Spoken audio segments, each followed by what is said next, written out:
Abra sua Bíblia no Evangelho de João.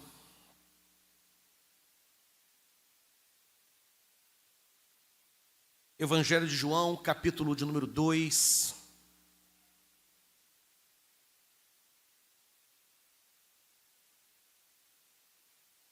Na semana retrasada, nós fechamos o capítulo 1 do Evangelho e agora capítulo 2. Uma passagem que você conhece.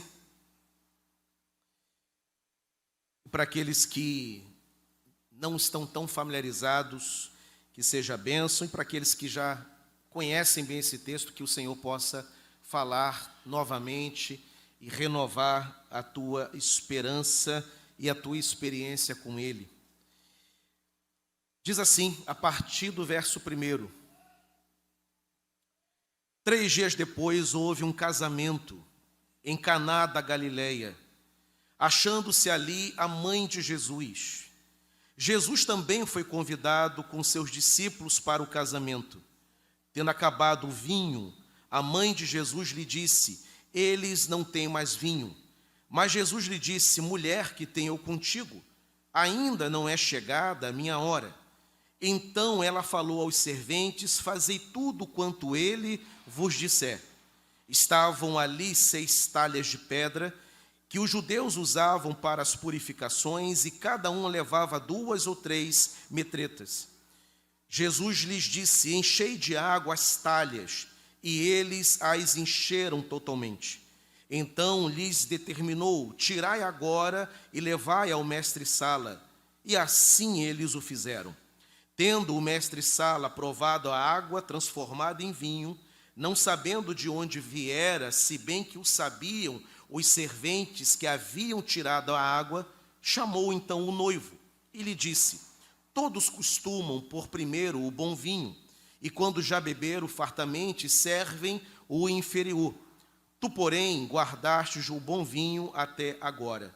E com este deu Jesus princípio a seus sinais em Caná da Galileia, manifestou a sua glória, e os seus discípulos creram nele. Depois disso, desceu ele para Cafarnaum, com sua mãe, com seus irmãos e seus discípulos, e ficaram ali não muitos dias. Deus abençoe a leitura e também a meditação da sua palavra. A mensagem do Evangelho, ela é uma mensagem histórica. Ela é uma mensagem que tem acontecimentos históricos, marcos históricos. Mas ela é também uma mensagem espiritual. Nós não podemos ficar apenas, portanto, nos acontecimentos históricos que a Escritura apresenta, mas buscar a mensagem espiritual que aquela comunicação está trazendo da parte do Senhor. Nós lidamos, portanto, com Deus. Deus é um ser espiritual, Ele não é desse mundo.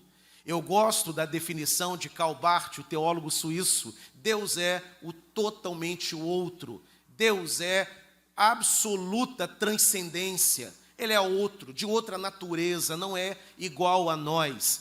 Se tornou um de nós quando encarnou na pessoa do seu Filho que foi enviado a esse mundo. Mas ele é essencialmente espírito. João capítulo 4 diz isso. Deus é espírito e importa que seus adoradores o adorem em espírito e em verdade. Não é um pedaço de pau, de gesso, não é um ídolo construído pelas mãos dos homens. Ele é espírito. Mas apesar da mensagem ser histórica, ela é, como eu disse, espiritual. Ela tem uma mensagem celestial que traz uma mensagem do trono de Deus para os homens. E Deus, quando se comunica com os homens, Ele escolhe a forma histórica. Elementos históricos estão presentes no Evangelho de João, capítulo 2. Temos ali uma festa de casamento, temos 2 povos representados naquela festa, os judeus de um lado, os gentios do outro.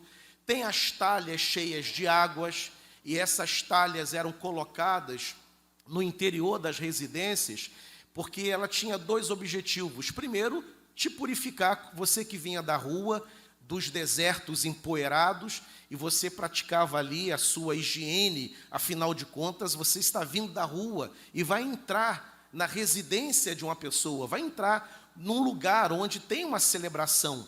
Mas também havia um outro objetivo pela qual essas talhas cheias de água estavam ali. Era também para a cerimônia de purificação dos judeus.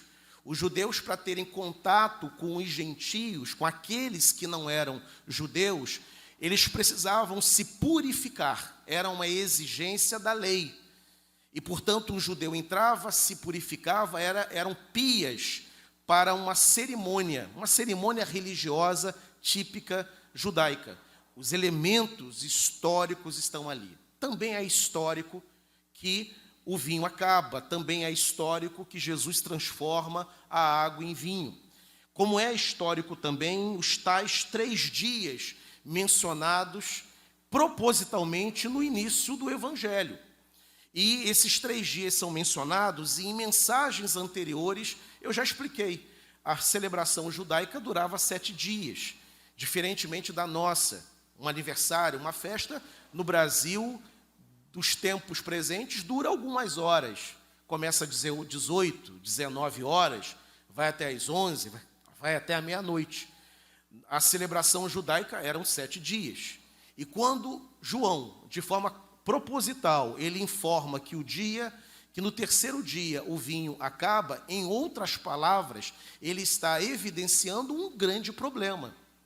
Porque o vinho acabar no terceiro dia, faltando ainda mais 4 para celebrar, não tendo mais vinho, que era o principal elemento festivo em qualquer atividade, qualquer celebração de Israel, era um problema. Ninguém estava ali para beber água, ninguém estava ali para beber outra coisa senão o vinho. O judeu gosta, né? E, portanto, temos ali esse elemento histórico presente também. Mas qual é a mensagem que o Evangelho de João ele quer comunicar com essa passagem? Por que Jesus, ele tendo tantos outros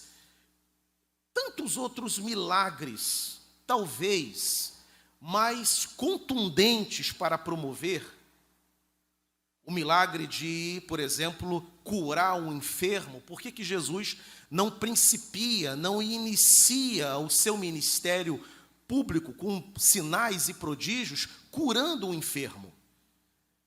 Trazendo um surdo, por exemplo, alguém que tem uma deficiência auditiva, a voltar a ouvir ou ouvir pela primeira vez.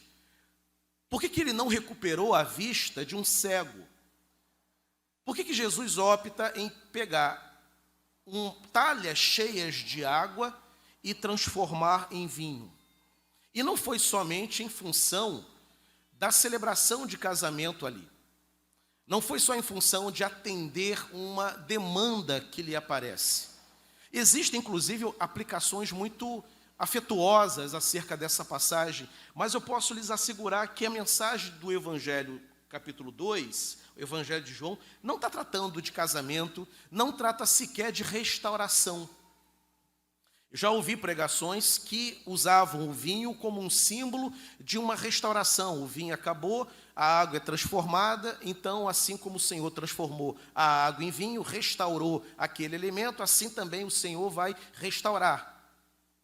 Podemos, mas é uma aplicação afetiva, afetuosa, é uma aplicação carinhosa. O texto não tem esse compromisso de falar de casamento. O texto tem o compromisso de falar do ministério de Jesus. Está falando dele. Os noivos sequer são mencionados.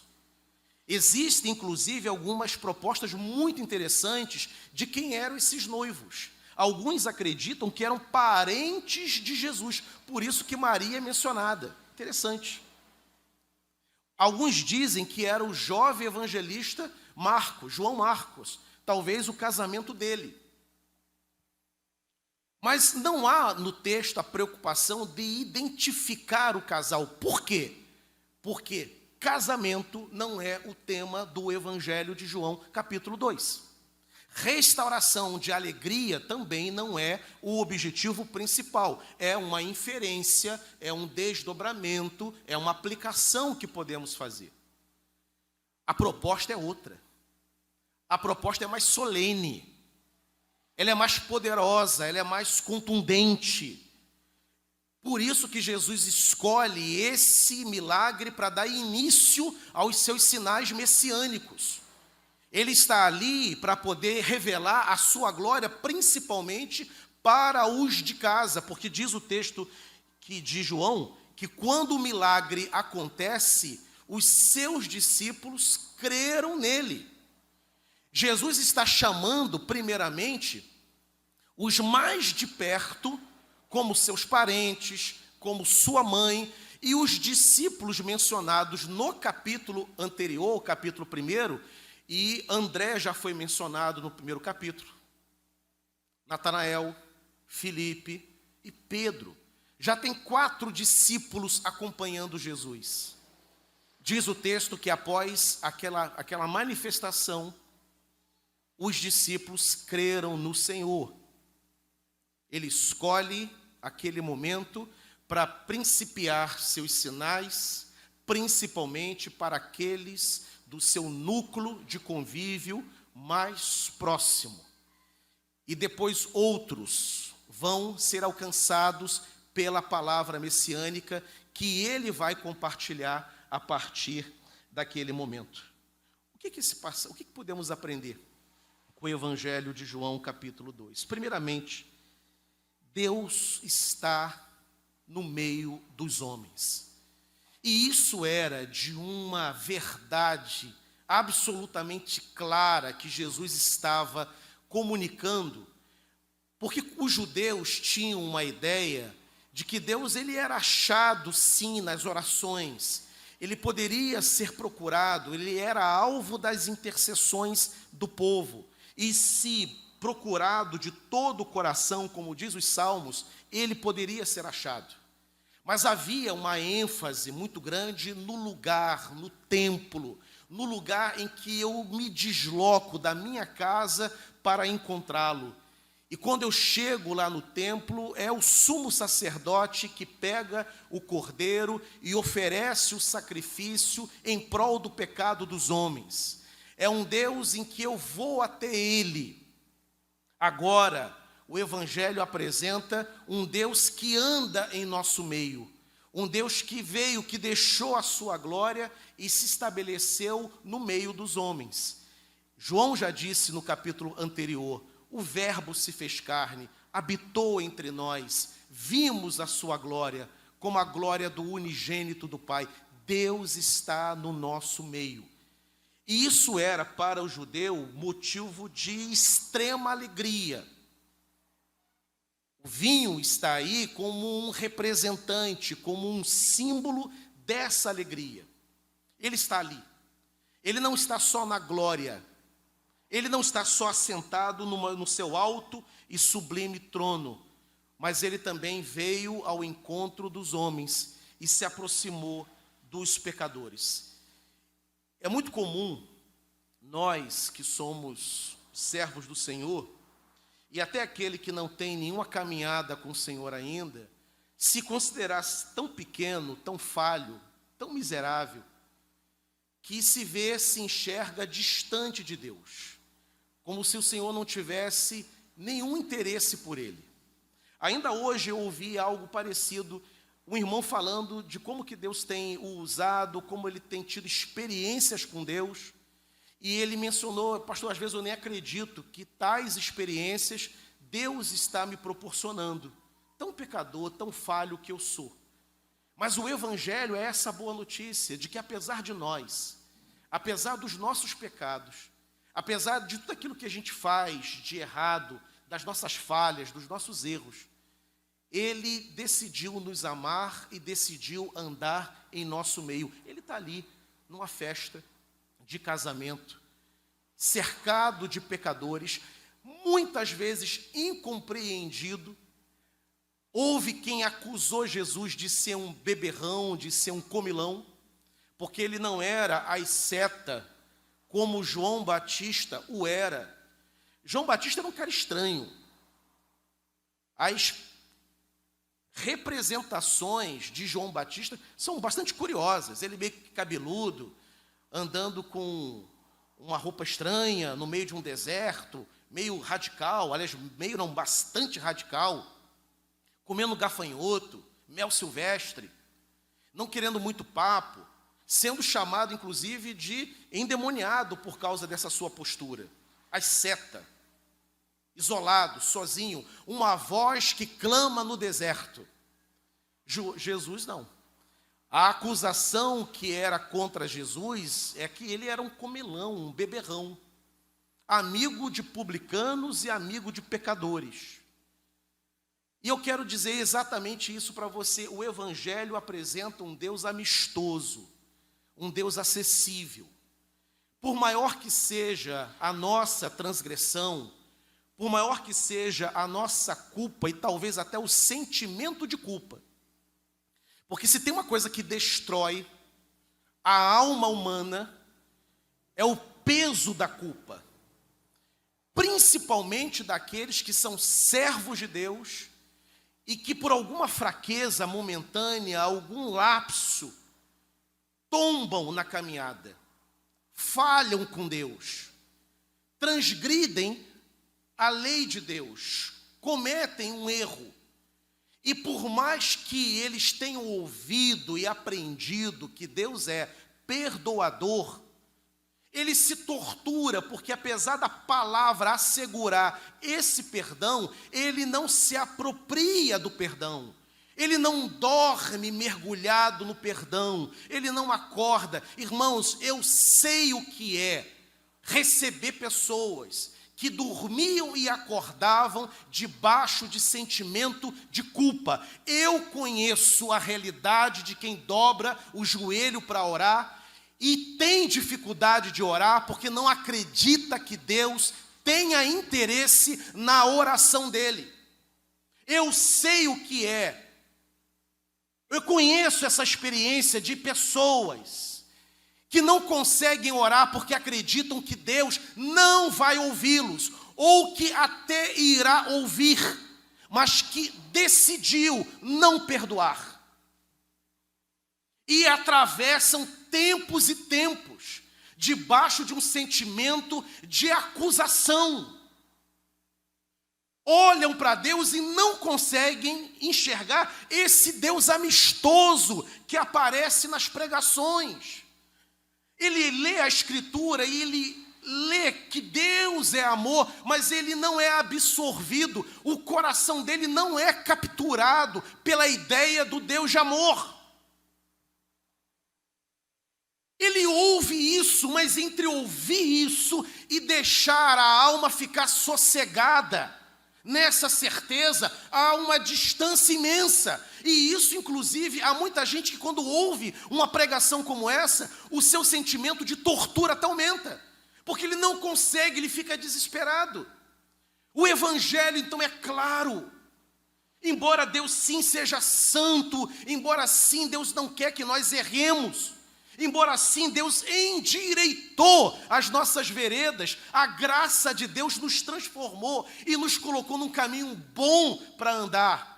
É verdade, mas quando eu tropeço, embora o Espírito de Deus se entristeça, mas esse mesmo Espírito que se entristece é o Espírito que vem sobre nós e nos convence, e nos chama para o arrependimento, para que recomecemos a caminhada. Quando nós erramos, não é uma medida correta fugir da oração. Ao contrário.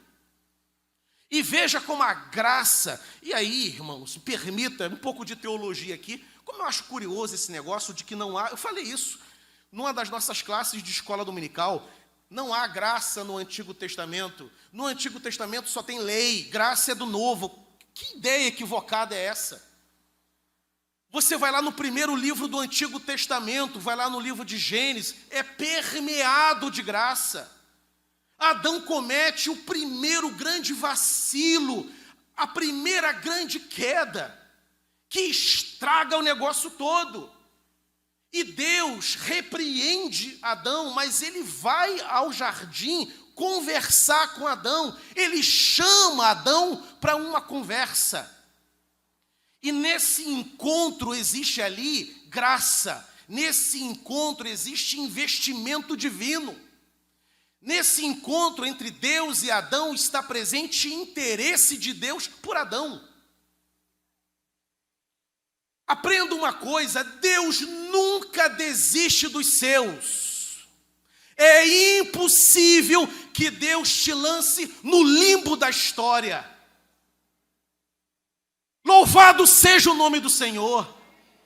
Impossível. Ele não lança você no mar do esquecimento. Ele é amigo dos homens. Ele está presente na festa de casamento. E cercado de pecadores. Cercado de gente como eu e você.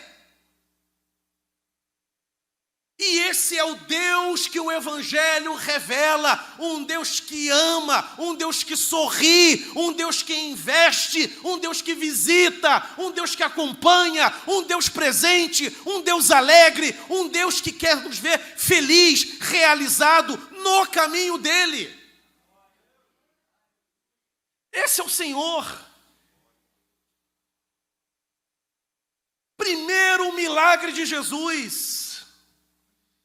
Ele dando de si, ele apresentando esse Deus carinhoso, que não se brinca com ele, é verdade. Jesus nunca escondeu a austeridade de Deus.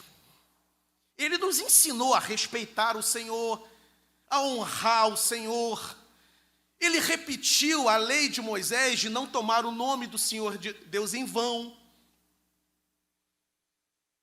Mas o que ele mais ensina, antes de apresentar essas outras verdades de Deus, é de que o Pai nos ama. E nos ama tanto que nos veio agremiar, veio nos congregar, e enviou o seu Filho para nos reconciliar com Ele. É um Deus festivo, é um Deus presente. Nunca permita que o inimigo das nossas almas, que Satanás, fique soprando no teu ouvido dizendo: ele não vai te perdoar. Não adianta você orar. E aí você ora e o sentimento de perdão não vem. A Bíblia Sagrada, em nenhum versículo, nenhum, se você achar, você me mostra, nenhum versículo, a Bíblia nos ensina a sentir o perdão de Deus. Em nenhum lugar. O que a Bíblia ensina é que você tem que crer que em Cristo você está perdoado, louvado seja o nome do Senhor. É fé, não é sentimento. Sentimento oscila, irmão. Hoje eu sinto, amanhã não. Tem fatores que afetam minha sensibilidade. Tem dia que eu estou alegre, pastor Hidalgo, tem dia que eu estou bem, tem dia que eu não estou tão bem. Tem dia que eu estou mais alegre do que outros, como você. Tem dia que você está voando, tem dia que você não voa. Tem dia que você se arrasta. Mas a fé é esse dom que está presente quando você voa e presente quando você se arrasta. Todo dia. É uma questão de crer. Isso a Bíblia ensina. E não sentir. Você ora, e o sentimento de perdão não vem. O sentimento não veio. Mas tem uma boa notícia, você já foi perdoado. Quando a tua vida é colocada diante do Senhor, o sangue de Jesus Cristo nos purifica de todo pecado, louvado seja o nome do Senhor. João vai dizer: se dissermos que não temos pecado, fazemos ele mentiroso, e a sua palavra não está em nós. Porém, se confessarmos os nossos pecados, ele é fiel e justo para nos perdoar os pecados e nos purificar de toda injustiça. Você já foi perdoado e purificado pelo sangue precioso do Senhor Jesus Cristo, derramado no madeiro há mais de 2000 anos. O perdão já foi concedido. Perdoado, louvado seja o nome do Senhor. Volta para casa perdoado, meu irmão. Volta para a tua casa dizendo: eu estou perdoado, Satanás, chega das tuas acusações, eu estou perdoado. Foi perdoado. Limpo como uma criança, limpo. Sangue carmesim derramado sobre você. O sangue do único justo, do Filho de Deus, do eterno Filho de Deus que se fez carne por tua causa. Aí a Bíblia Sagrada vai dizer: quem poderá nos acusar? Calma aí.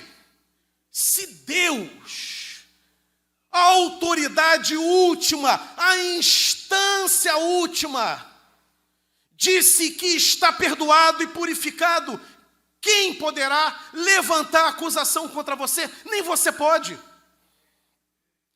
Porque o teu veredito não é maior do que o veredito do Todo-Poderoso, do juiz de toda a terra. Acabou. Perdoado. A algema foi quebrada e está liberto, meu irmão. Viva com alegria. Viva com júbilo. Se erga e dê saltos de alegria. O Senhor te perdoou. Somos então os homens mais felizes da terra, perdoados pelo Senhor, purificados. É um Deus festivo. Ele está em nosso meio. Segunda lição que o Evangelho, essa passagem ensina para nós. Essas talhas de pedra, em número de 6, que estão aqui, juntas, essas 6 talhas, elas eram capazes de armazenar mais ou menos algo em torno de 500, 600 litros de água. Mais ou menos. Eram como se fossem pias, literalmente pias, em que a água era armazenada. E você entrava na casa, se dirigia àquela pia, fazia a sua higiene nas mãos, mas também tinha os judeus que utilizavam para o ritual da purificação. Afinal de contas, naquele ambiente tinha não-judeus. E nós estamos aonde? Na Caná, da onde? Caná dos judeus? Verso 1, não.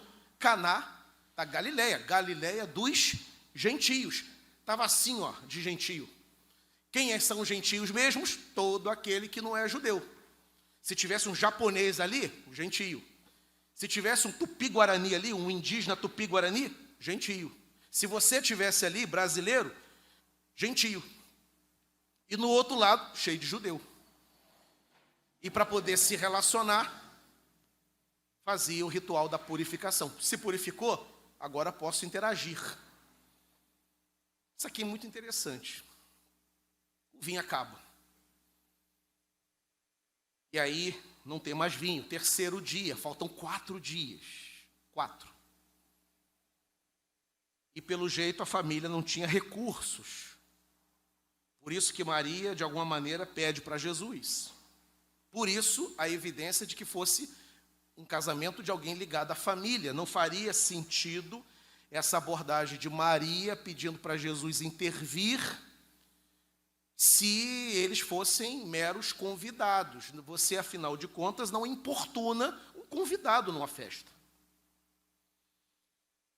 O anfitrião resolve os problemas da festa. Então é provável, não tem como assegurar isso, mas é provável sim que houvesse alguma relação familiar ali implicada. Mas independente disso, o fato é que Jesus, ele vai atender.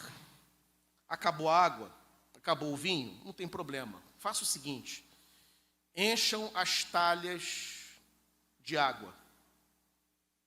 Não sabemos naquele momento qual tinha sido o consumo de água dessas talhas. As talhas estavam vazias, as talhas estavam cheias até o meio. Não sabemos.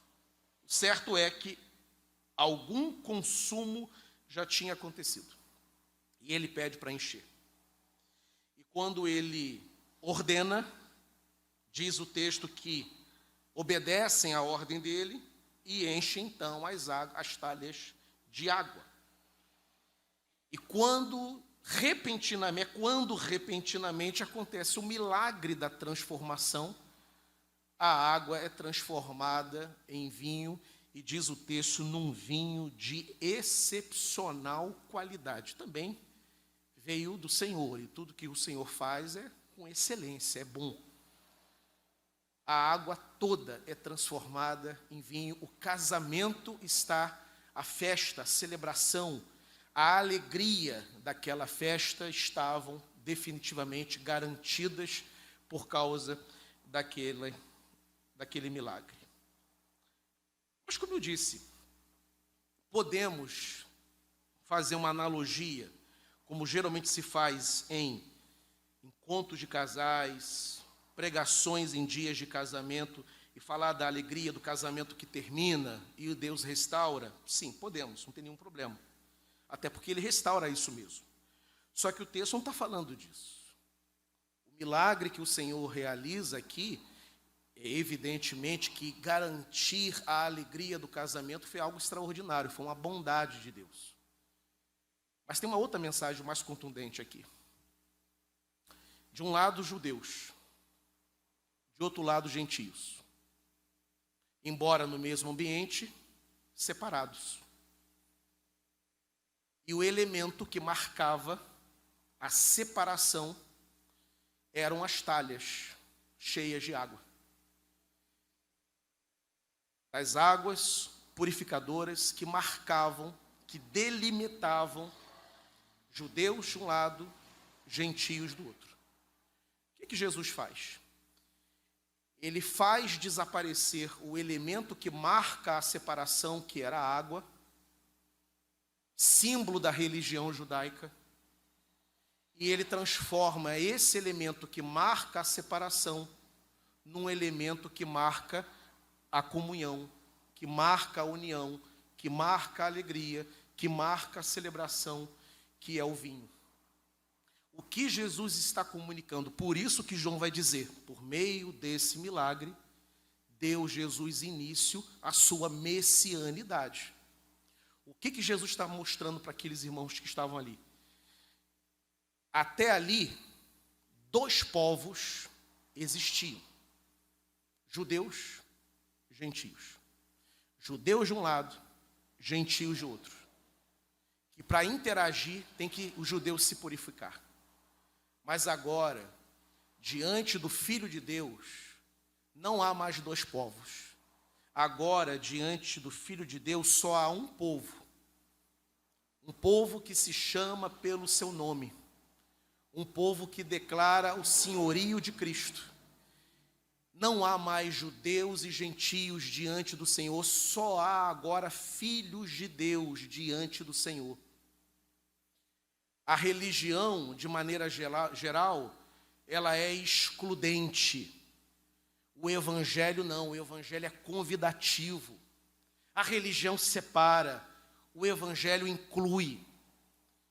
A religião afasta, o evangelho aproxima. A religião é símbolo de distanciamento. O evangelho é a revelação de que Deus veio ao encontro dos homens. Talvez você tenha um dos grandes desejos da tua vida é de sentir-se inserido, tendo essa fé, inserido no povo de Deus, inserido na igreja de Deus, participante de uma igreja. Através de Jesus Cristo, essa oportunidade maravilhosa te é concedida. O Evangelho abre a porta de acesso ao Senhor.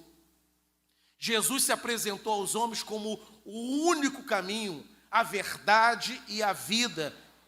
E ninguém que procura o Pai consegue se reconciliar com Ele, se não for através dele próprio. Jesus é o caminho até Deus. A religião implicada naquela água, ela é, olha, fica lá. Isso aqui é para poucos, para aqueles que não se misturam. E tem muita gente que olha e se acha assim, pecador, miserável.